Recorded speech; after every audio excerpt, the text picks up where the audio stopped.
Well, episode 3 of This Week at the NCPA, where we explore what's happening on stage as well as off stage at the National Centre of the Performing Arts. There's lots of excitement in the air. Maestro Zubin Mehta conducting the Symphony Orchestra of India for the very first time. And I'm pleased to welcome back onto the show Chairman of the NCPA and co-founder of the SOI Khushroo Suntook. Hi, Mr Suntook, how are you? It's always wonderful to catch up with you. It's wonderful to catch up with you, Hrishi K. But this is the third time we are speaking, I think, after quite a long time. And Yes. the subject is close to my heart. 17 years the SOI completes this year. It's been conducted by several renowned conductors through this journey. Now, with Maestro Zubin Mehta conducting the SOI for the first time, that's really another feather to the SOI's cap. Tell us about the excitement. Tell us about what your feelings are as we head up to the concerts at the NCPA. Well, it's wonderful to have an old friend back again. And somehow or the other, for some reason or the other, we just couldn't make our dates clash. So it's now for the first time that we were able to find mutually convenient dates. And here we are. And you know, he's so wonderful that he's a little slow now. You know, we're both in our late 80s. And he took time off in Los Angeles to rest before he came, so that he was in good shape. And he's fine now. He had a long journey from Los Angeles, I don't know, 18 hours or something, and waited in Dubai. And next morning, it was fresh as a daisy, rested. He phoned me up and he said, come for lunch. And so I went immediately, had lunch with him, caught up with old times, talked about this and that and the other. And I said that I want a very clear opinion of the orchestra, what you think of the orchestra, because it's, by all standards, a fledgling orchestra, very young compared to the venerable old orchestras he's been conducting, the great Berlin and the Vienna Phil and this, that, and the other.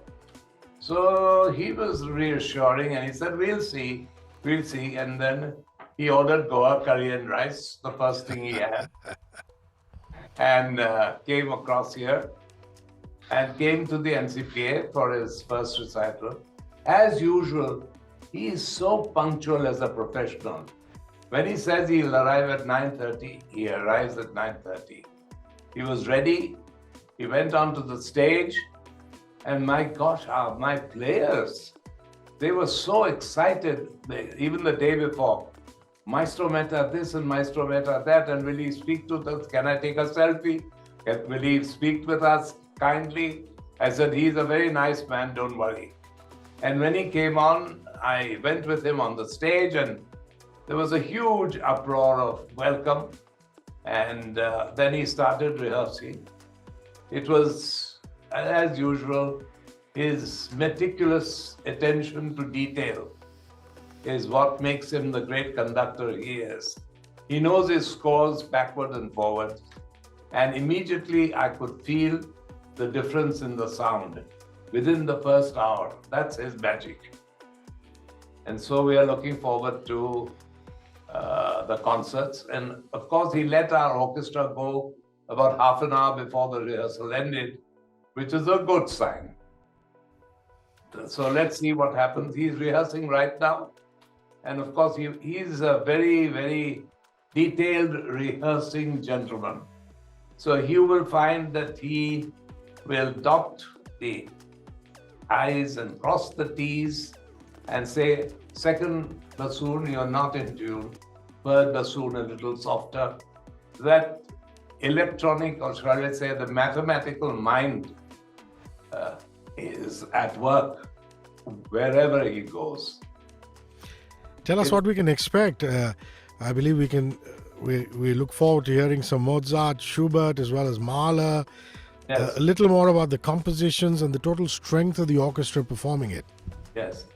When we spoke, we had decided to do Schubert Fifth and the Beethoven Eroica.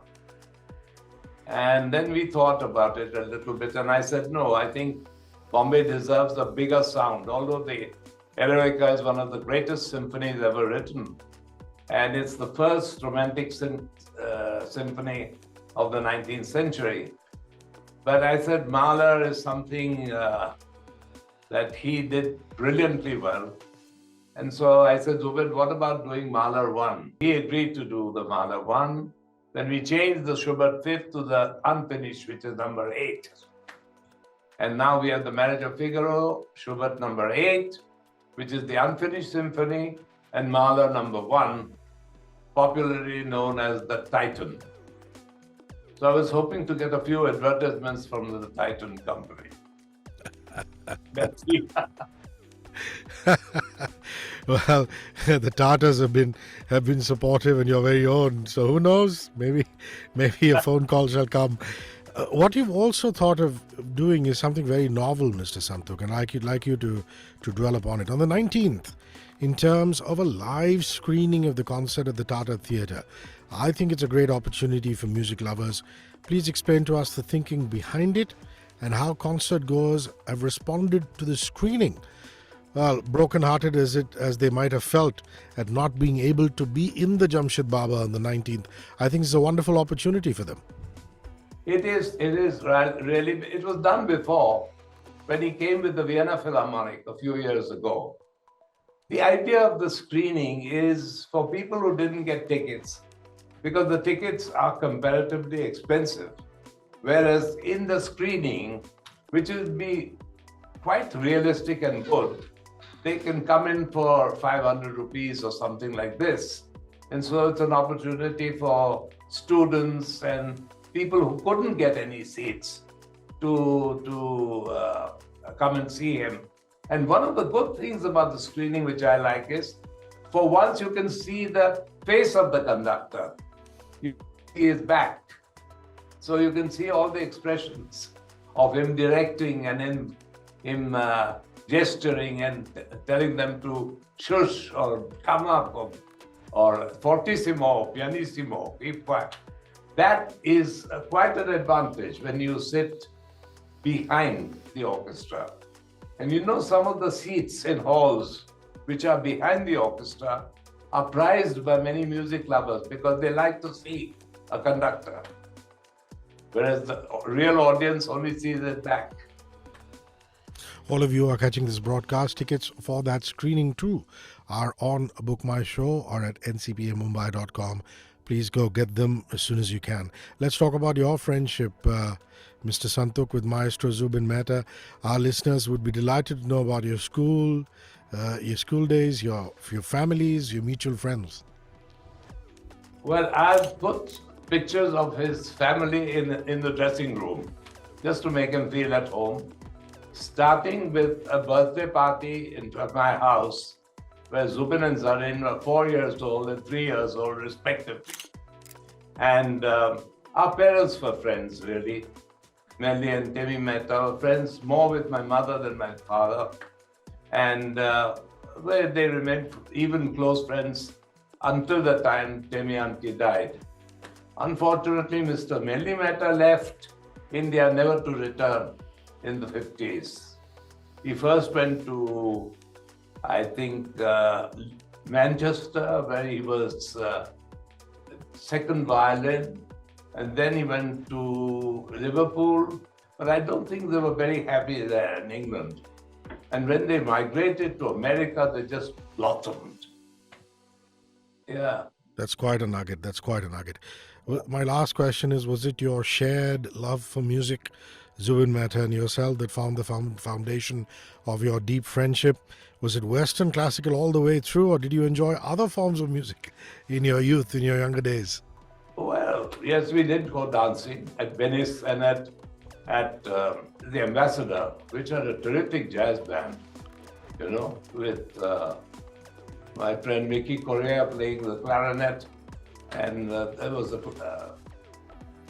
bassoon player, I forget who, and there was a sax player.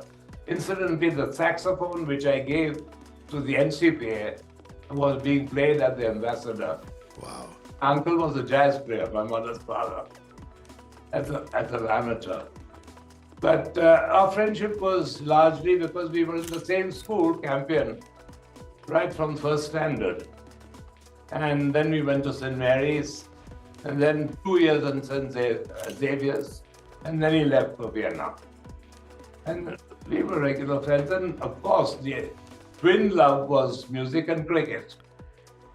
He is absolutely chatty about cricket.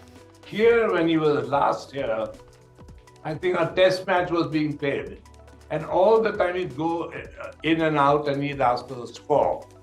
And when the Australian music team came here, I don't know, it was 7 or 8 years ago, and he brought Don Bradman's granddaughter, who was a great soprano. Wow. And yes, and we went to Wankhede Stadium to watch the cricket match, and we took 5 Australians along. So we had that kind of close relationship, you know. And of course, food was the other common factor. This has been so fascinating. Chairman of the NCPA, co-founder of the SOI, Mr. Khushroo Suntook, absolute pleasure talking to you. Thank you for sharing those wonderful personal nuggets. And till we meet again, enjoy the concert. Thank you. I hope you're coming. Yes. Thank you very much. Thank you. Bye. Welcome to episode 3 of This Week at the NCPA, where we tell you about on-stage as well as off-stage activities at the National Centre of the Performing Arts. We're very pleased to welcome the golden couple of Bharatnatyam today, Shanta and VP Dhananjayan of the Bharata Kalanjali at Chennai, popularly known as the Dhananjayans. How are you, sir? How are you, ma'am? Very kind of you to speak to me. Thank you. All fine, good, thank you. Ma'am, I believe the two of you first met in your adolescent years when you were very young as students of Kalakshetra Dance School in Chennai. Yes. Can I ask you with a slight tongue-in-cheek, was it love at first sight? Well,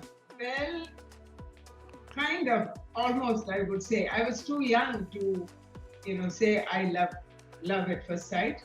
I don't know, Probably for me, it is, I think. It's the first girl I met in Kalakshetra. It's like I always say, Sri Rama meeting Sita in the Mithila Gardens. Wonderful, wonderful. Kalakshetra Let's talk a little bit about your own institution, Bharata Kalanjali. What does it offer students? You must be very, very proud of it. Very, very proud of it. We started in 1968 after leaving Kalakshetra. We started this with one student in Adayar, and that has grown very well. And I should say the Providence, it was all by Providence took us to the heights. There's no backing of any financial backing or godfathers to support us at that time. And we slowly and steadily grown, and the institution grown in a very big way. Most people used to call it a mini Kalakshetra. We followed the tenets of the Kalakshetra norms. So that's how it is. Then programs and things came on its own. We didn't go for anything, but we got invitations because we are one of the main students of Kalakshetra coming out of Kalakshetra and established. So people had a lot of good access to us with the good style of our training and all that. So with one student to 300 students, we had a time. And so then we started producing. That is another big trend-setting movement we started with Bharata Kalanjali. And even some of the traditional repertoire also we started not changing for the sake of change, but evolutionary changes has taken place. And at that time, it was necessary to cater to the interest of the new audience, new generation. So that was initially criticized, but later on everybody accepted it. They started following us. That's what happened. Wonderful. Shanta ma'am, you presented Smriti Padam at the Jamshed Baba Theatre NCPA on the 3rd of August. Tell us about that show. When you look back at that show, what do you feel? Oh, it was a wonderful experience. We did work a lot for that because this was um, excerpts from some of our productions. So it gave us a lot of um, insight into what we should present and how it should be done. So it was quite exciting for us to be working for it and to get all our dancers to do various parts of the productions put together.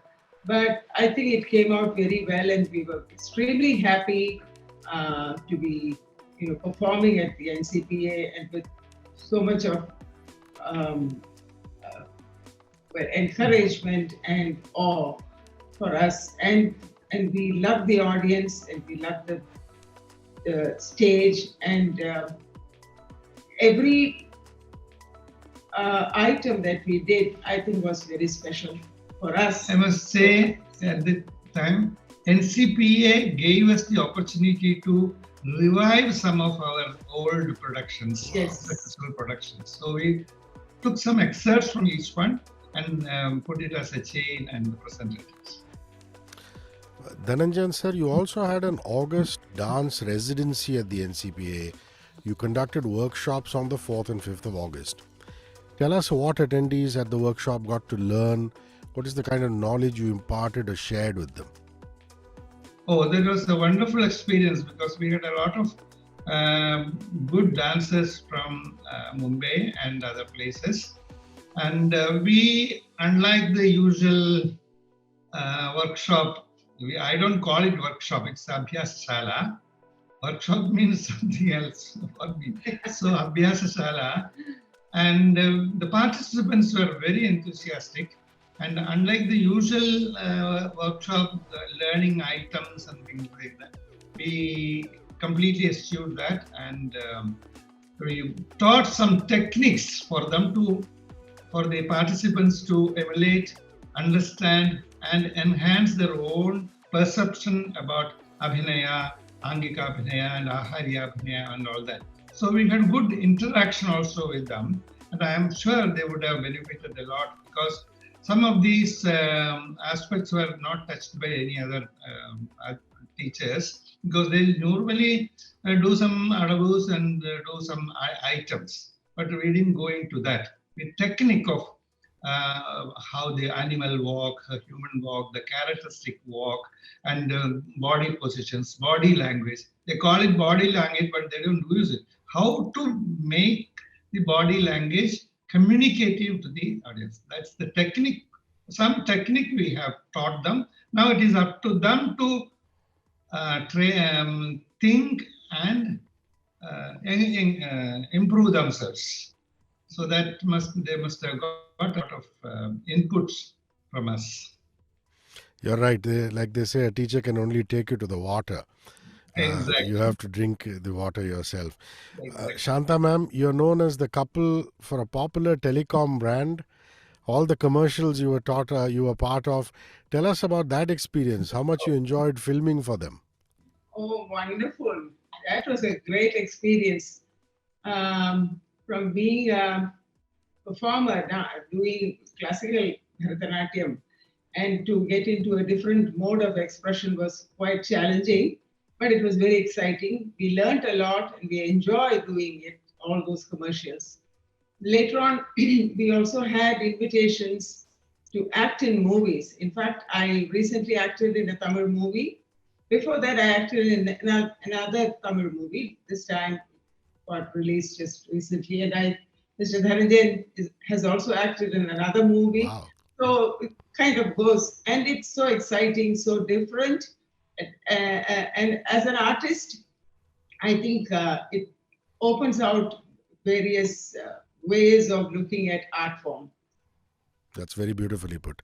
We understand the medium now. We use the Vodafone gave us an opportunity to explore the field of filming and film industry, as I should say, how they work.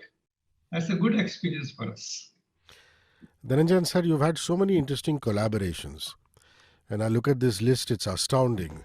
Pandit Ravi Shankar with Jacques d'Amboise at the New York City Ballet, Heinz Pohl at the Ohio Ballet. You've done choreography for Jungle Book. You've been commissioned by the Birmingham Opera Company, by the National Dance Institute in New York. What to you is your most important and memorable collaboration?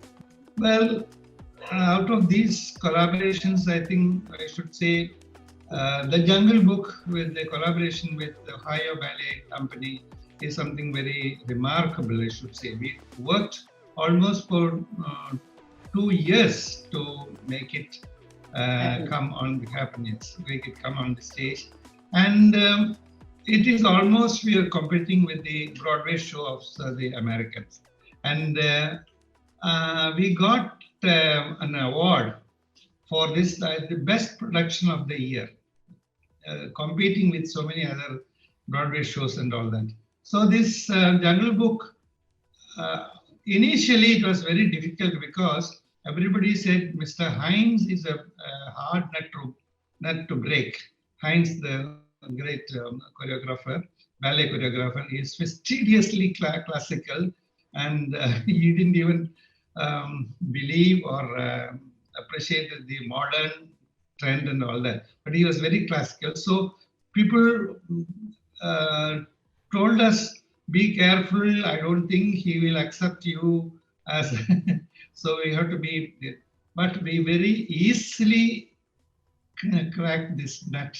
And he came, instead of we going and following him, he started following us. That is the experience we had. And Jungle Book went on for almost 200 shows in 3 seasons in America. That's something very, very great.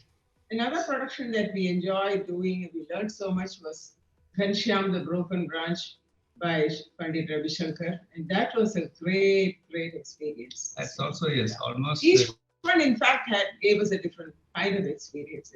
Ghanshyam was totally a different production. It's not just completely Natyam dance, but there is a lot of music and dialogue and all this. They call it a lot of drama. Musical theatre. So different experience.